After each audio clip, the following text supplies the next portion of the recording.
Hello friend, welcome back to my channel. আপনারা দেখছেন এখন আসাদুল ডিজিটাল, আর আপনাদের এই নতুন ভিডিও দেখার জন্য স্বাগতম।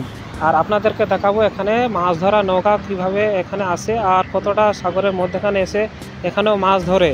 একদম সাগরের মধ্যেখানে বলতে গেলে একদম অনেকটা দূরে নেই, অনেকটা দূরে এরা আসতে পারবে না।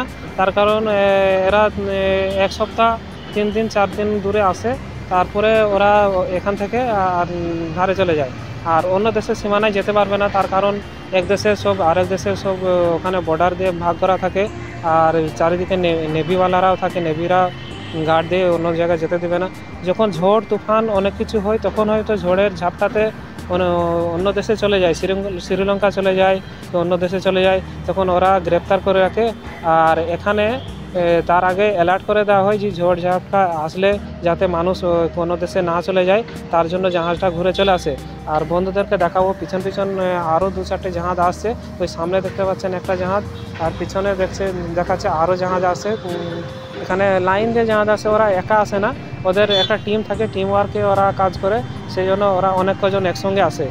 আর এই যে দেখতে পাচ্ছেন এই জাহাজটা মনে হচ্ছে যেন মানে এখন ঢেউ কম আছে, তবুও ডুবো ডুবো মতো অবস্থা।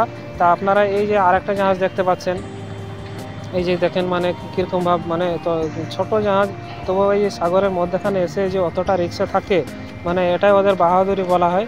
তার কারণ এইখানে জাহাজ দেখেন মানে ভিতরে পানি ঢুকতে মনে হয় একটুখানি জায়গা আছে, কিন্তু ওদের একটা সাহস হয়ে গেছে, রিক্স, ওরা জীবনের ঝুঁকি নিয়ে চলা শিখে গেছে। আর সব দেশের জাহাজের পতাকা দেওয়া থাকে যেন এটা কোন দেশের জাহাজ, যাতে নেভিওয়ালারা সহজেই দূরবীন দিয়ে দেখে বুঝতে পারে যে এটা কোন দেশের জাহাজ, যাতে ওদেরকে কোনো দেশের মানে ডুপ্লিকেট না করতে পারে, কি অ্যাটাক না করে। তাহলে বুঝতে পারবে যে ওদেরকে আবার তল্লাশিও নেওয়া হয় যে এটা কোনো ফ্রড জাহাজ এসছে কি না, কি কোনো জায়গা থেকে এসেছে কি না, সেটা দেখার জন্য ওদেরকে ওখানে গিয়ে পাসপোর্ট সব কিছু চেক করা হয়, ডকুমেন্টস, পেপারপত্র, লাইসেন্স আছে কি নেই। এখানে সমুদ্রে মাছ ধরতে গেলেও সব কিছু ডকুমেন্টস নিয়ে আসতে হয় ওদেরকে। আর তার জন্য ওরা সব কিছু প্রস্তুতি নিয়ে আসে, ওখান থেকে পারমিশন নিয়ে আসে। বর্ষার সময় ওদেরকে আসতে দেয় না, যখন এখন বর্ষা নেই, এখন শীতকাল আসে, সেই জন্য ওরা এসেছে।